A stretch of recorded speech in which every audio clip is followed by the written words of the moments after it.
Hello friends, myself Ananthakrishna Iyer. നിങ്ങൾ CMA intermediate examination എഴുതാൻ പോകുന്നവരാണോ? എങ്കിൽ നിങ്ങൾക്കായി ഒരു ഇൻഫോർമേറ്റീവ് വീഡിയോയുമായിട്ടാണ് ഞാൻ നിങ്ങളുടെ മുന്നിൽ എത്തിയിരിക്കുന്നത്. സോ ഫസ്റ്റ് ഓഫ് ഓൾ നമുക്കറിയാം, എക്സാമിനേഷൻ സ്റ്റാർട്ട് ചെയ്യുന്നത് ജൂൺ 11-നാണ്. സോ എക്സാം സ്റ്റാർട്ട് ചെയ്യുമ്പോൾ നമ്മൾ ഫസ്റ്റ് ഡേ തന്നെ നമ്മുടെ കയ്യിൽ കരുതേണ്ടത് ICMAയുടെ അഡ്മിറ്റ് കാർഡാണ്. അതോടൊപ്പം തന്നെ ഒരു ഐഡൻറ്റിറ്റി കാർഡും നിങ്ങളുടെ കയ്യിൽ ഉണ്ടായിരിക്കണം. അതിപ്പോൾ വോട്ടേഴ്സ് ID ആകാം, അല്ലെങ്കിൽ പാൻ കാർഡോ അല്ലെങ്കിൽ ആധാർ കാർഡോ ആയാലും മതി.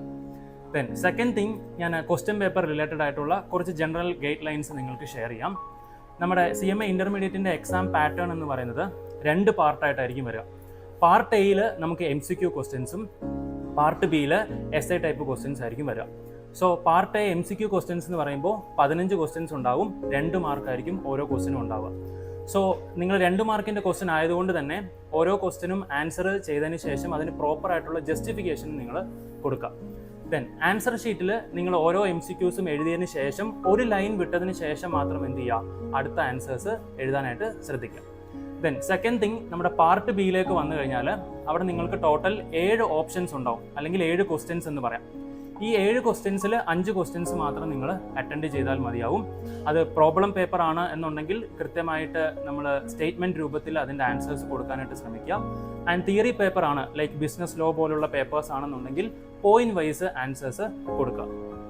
ദെൻ തേർഡ് തിങ് എന്ന് പറയുന്നത്, നമ്മുടെ എക്സാമിനേഷൻ നടക്കുന്നതിന് അറ്റ്ലീസ്റ്റ് 1 മണിക്കൂർ മുന്നേ എങ്കിലും നിങ്ങൾ എന്ത് ചെയ്യുക, ആ ഹാളിൽ എത്തിച്ചേരുക. നമുക്ക് ഒരുപാട് ടെൻഷൻ അല്ലേ, നമുക്ക് അതുവഴി ഒഴിവാക്കാനായിട്ട് പറ്റും. എപ്പോഴും എക്സാം ഹാളിലേക്ക് കയറുന്നതിന് മുന്നേ ഒരു 15 മിനിറ്റ്സ് എങ്കിലും നിങ്ങൾ കൂൾ ഓഫ് ടൈമായിട്ട് വെക്കുക.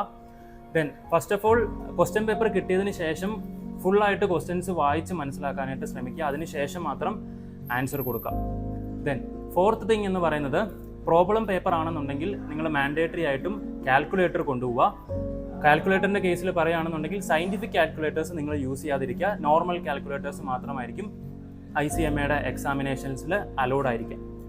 ദെൻ ഫിഫ്ത്ത് തിങ് എന്ന് പറയുന്നത്, നമ്മൾ എക്സാമിനേഷൻ പാടായാലും എളുപ്പമായാലും ആ 3 മണിക്കൂർ എല്ലാ ക്വസ്റ്റ്യൻസും നിങ്ങൾ അറ്റൻഡ് ചെയ്യാനായിട്ട് ശ്രമിക്കുക. ഇൻ കേസ് നമുക്ക് എക്സാംസ് ഹാർഡാണ് നിങ്ങൾക്ക് വരുന്നതെന്നുണ്ടെങ്കിൽ എന്ത് ചെയ്യുക, ഒരിക്കലും അത് അടുത്ത എക്സാമിനേഷനെ അഫക്റ്റ് ചെയ്യാൻ പാടില്ല. ബോത്ത് ഗ്രൂപ്പ് എഴുതുന്നവരാണെന്നുണ്ടെങ്കിൽ ഒരിക്കലും അടുത്ത എക്സാമിനേഷൻസ് ഈ കാരണം കൊണ്ട് സ്കിപ്പ് ചെയ്യാനായിട്ട് പാടില്ല. സോ ഇതൊക്കെയാണ് ബേസിക്കലി എനിക്ക് നിങ്ങൾക്ക് ഷെയർ ചെയ്യാനുള്ള ഇൻസ്ട്രക്ഷൻസ് എന്ന് പറയുന്നത്. എക്സാമിനേഷൻ എല്ലാവരും പ്രിപ്പറേഷൻസിലായിരിക്കും. നന്നായിട്ട് പ്രിപ്പയർ ചെയ്യുക. എല്ലാവർക്കും ഓൾ ദ ബെസ്റ്റ്.